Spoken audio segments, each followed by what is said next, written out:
appena l'ho visto ho detto che figata.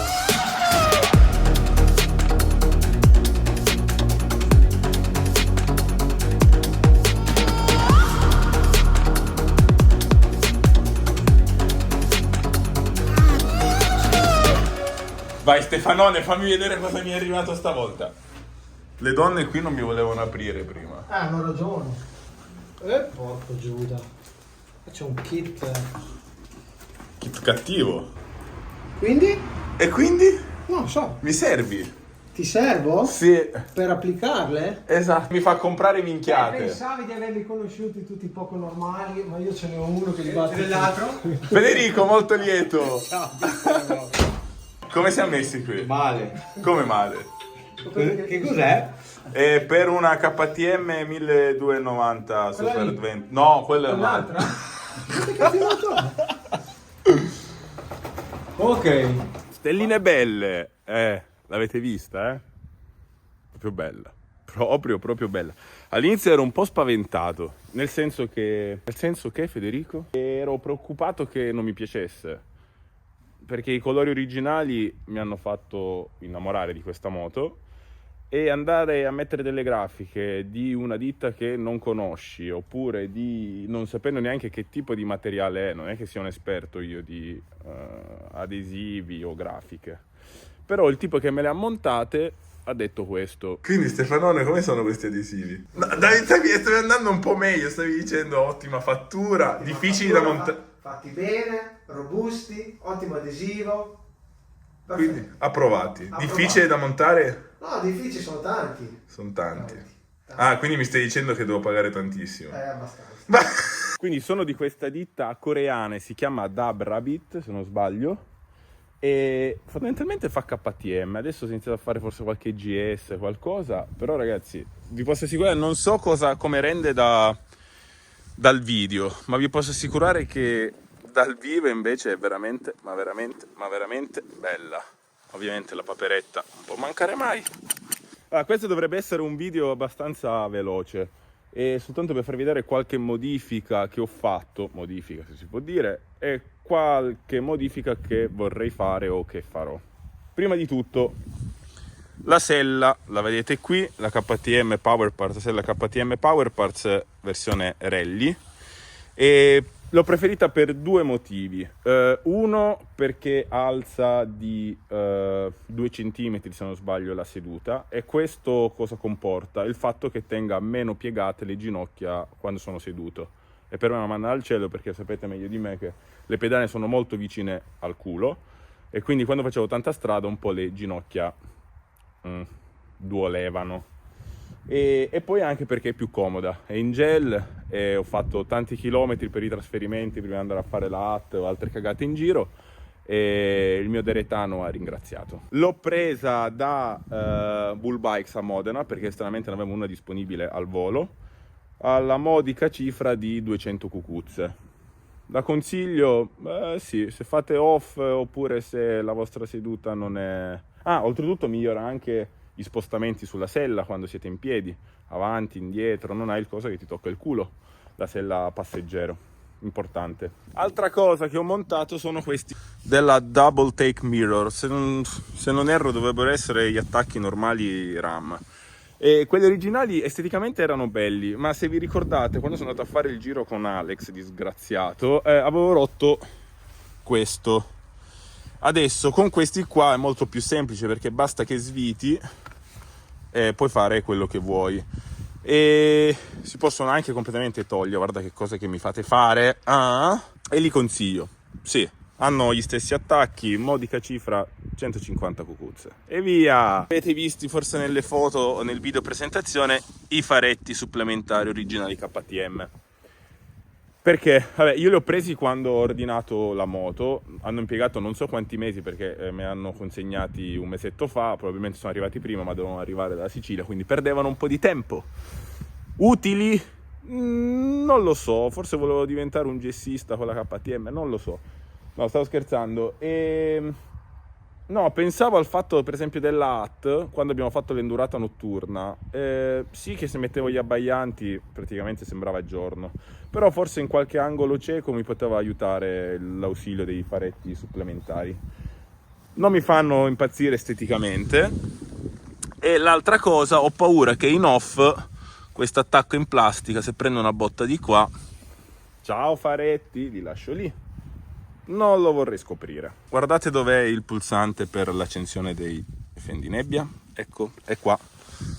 Scomodo? Un pochettino, però immaginavo, visto che non c'erano più pulsanti lì sul manubrio. Poi non ci crederete, ma mi hanno sistemato il problema dei sensori pneumatici. Non hanno mai funzionato, ma perché? Perché il concessionario dove l'ho presa non aveva messo i codici giusti dei sensori. Fortunatamente qui da Cocconcelli, insomma, dopo aver tribolato un po', adesso funziona. E sono la persona più difficile di questo mondo, perché io ho fatto le cose più assurde con le gomme sgonfie e adesso vi parlo del prossimo problema o della prossima modifica. Eccolo qua, il mio amico cerchio anteriore.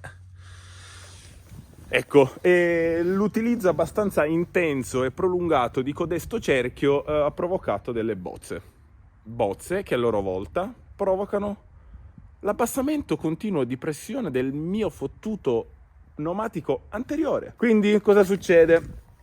Quando faccio fuori strada e prendo qualche botta, sento proprio ps, ps, ps. Quindi il cerchio è da buttare. Buttare non lo so. Si può sistemare, mi hanno detto che si può sistemare, non so, 50-100 euro. E lo potrei anche fare. Ma Federichino, siccome tu sei un tipo previdente, sai che ti andrai a infrattare ancora. Quindi le sistemi e poi che succede? Succede la stessa roba, che li sfondi. Quindi stavo pensando di cambiare i cerchi. Adesso ho fatto un giro su internet, ho chiesto a qualche azienda, ma vorrei anche sapere da voi se è il caso, oppure se conoscete qualche buona ditta di cerchi rinforzati carro armato per codesta moto, perché ovviamente è una moto pesante e se ci fai cose pesanti è normale che i cerchi sono i primi a subire i danni. Quindi cosa facciamo? Visto che parliamo di gomme, anzi parliamo di cerchi, voglio montare un altro treno di gomme, provare. Come saprete negli ultimi mesi ho provato le Mitas E10, le Michelin Haneke Wild, le Anlas Capra X e mi sono trovato molto bene, almeno per l'utilizzo ne faccio io. Qualcuna è durata di più, qualcuna è durata di meno. Per genere adventuring non aspettatevi grossi chilometraggi, si dice così, non lo so. Comunque durate, soprattutto nel posteriore. E adesso Valentina... K Modena Store è riuscita a trovare agganci con Golden Tires, mi ha detto una ditta storica che io onestamente non conoscevo, e mi ha ordinato le GT 823. Ho visto il disegno, ragazzi, sono cattivissime e non vedo l'ora di provarle. Poi in caso vi faccio una recensione di quelle gomme o delle gomme adventuring un po' tassello monello in generale. Altro acquistone che vorrebbe fare il marrettone è questo. Da-da! Vorrei cambiare lo scarico, ragazzi, sì, perché adesso che ho anche il GS, quando accendo il GS, che goduccio, sembra di guidare una moto. Quando accendo questa, mi sembra di guidare un monopattino elettrico. Ci sta che il motore ovviamente sia diverso e tutto, ma proprio il rumore non mi fa impazzire, ecco, e vorrei qualcosa di più cazzuto. Adesso, la Krapovic...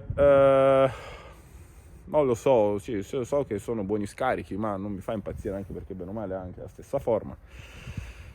E non vorrei spendere 1000 bombe per niente. Sto aspettando altre due ditte, e ve le dico anche quali, HP Corse e SC Project. Non le hanno ancora fatte. Aspettate, c'è pure l'Arrow. Sì, potrebbe essere uno dei papabili e candidati a essere montati, ma vorrei aspettare almeno altri 2-3 mesetti per vedere se queste due ditte fanno qualcosa di interessante. Quegli HP mi piacciono, tutti i modelli che hanno fatto anche per altre moto mi sono sempre piaciuti, quindi vorrei vedere cosa escono fuori, cosa fanno uscire, cosa escono. Vabbè, cosa devo comprare in poche parole. L'altra modifica che vorrei fare, amici miei, sono le sospensioni. Come saprete io sono esperto di sospensioni. Quando vedo ste robe qui dicono beh, gira a destra e gira a sinistra, gira la ruota. No, non ci capisco niente e non mi vergogno a dirlo perché insomma ci sta, no? Ogni tanto è anche bello non sapere. Sto scolando il naso e vorrei farle rifare. Non è che così mi trovi male, ma so di persone che hanno sistemato o fatto le sospensioni ad hoc, hanno trovato dei miglioramenti netti. E io l'unica cosa che posso dire è che settata così come è uscita dal concessionario, il mono affonda tanto, o perlomeno quando ero sui Pirenei carico come un mulo a spingere con i ragazzi, mi rendevo conto che il mono arrivava a fine corsa, soprattutto con le valigie, insomma non era granché. Quindi adesso se avete qualcuno da... Fabio mi aveva consigliato un tipo vicino a Reggio Emilia, comunque se avete qualcuno da consigliarmi fatemi sapere perché vorrei sistemarle, vorrei rifarle, ecco. Dove siamo arrivati? Al Paracoppa. Ecco, quando ho fatto mettere le grafiche al mio autocarrozziere di fiducia, se non Cerioli, a Cavriago, ciao ragazzi, voglio bene anch'io, tranquilli, poi sistemiamo noi questa pubblicità gratis. E si sono accorti che il Paracoppa era completamente bozzato, ma non di poco, cioè sembrava un campo minato, di cui una che sembrava ci fosse caduto un meteorite sopra. Quindi, fortunatamente me l'hanno riaddrizzato. Però stavo anche pensando, non è il caso di cambiarlo? Se prendo un'altra botta forte, ciaone! Emiliano, amico mio, cioè Emiliano, aveva ordinato quelli SV, il Paracoppa SV Motec che insomma più spesso. Bello, fantastico, facile da montare, non lo so. Problema, se si monta quello puoi togliere le barre laterali originali. Dovresti mettere le barre SV Motec. È vero che queste qua fanno abbastanza cagare, come vedete. È vero che ci ho preso un bel po' di botte, ma se vedete questo lato qui e vedete questo lato qui, non sono per niente simmetrici, sono proprio storciute, come si dice da me. Quindi che faccio? Prendo il paramotore Paracoppa della SV Motec e prendo pure le barre o non prendo un cazzo, lascio tutto così. Bravo Federico, risparmia ogni tanto. Stavo dimenticando. Probabilmente qualcuno mi aveva anche scritto, dopo i primi utilizzi della moto noterete un consumo eccessivo del liquido refrigerante. È normale, non è che sia proprio normale, però probabilmente c'è una bolla oppure quando l'assemblano non la sistemano bene, dopo un tot di chilometri lo troverete a zero. Non vi preoccupate, almeno nel mio caso non ci sono state perdite, dovete soltanto fare un refill, un rabbocco, parliamo così da italiano che poi mi appagno. Beh, di questa modifica lo sapete già, i riser sono quelli originali KTM che smorzano le vibrazioni. Come vedete escono soltanto con uno spessore, io ne ho messi due perché sono alto come un cilindro ed ero molto curvo. Li consiglio sì se siete alti, non vi so dire la reale differenza con dei riser senza smorza vibrazioni perché non li ho mai provati, quindi non vi dico comprate questi perché sono i migliori. E visto che ci siamo vi parlo anche, non sono modifiche, ma siccome qualcuno mi aveva chiesto, allora questo è il solito attacco del drone, il telecomando del drone. Prendete una staffa qualsiasi su Amazon. Io ho preso questo snodabile, non si sa mai nella vita, mi piacciono le cose snodabili.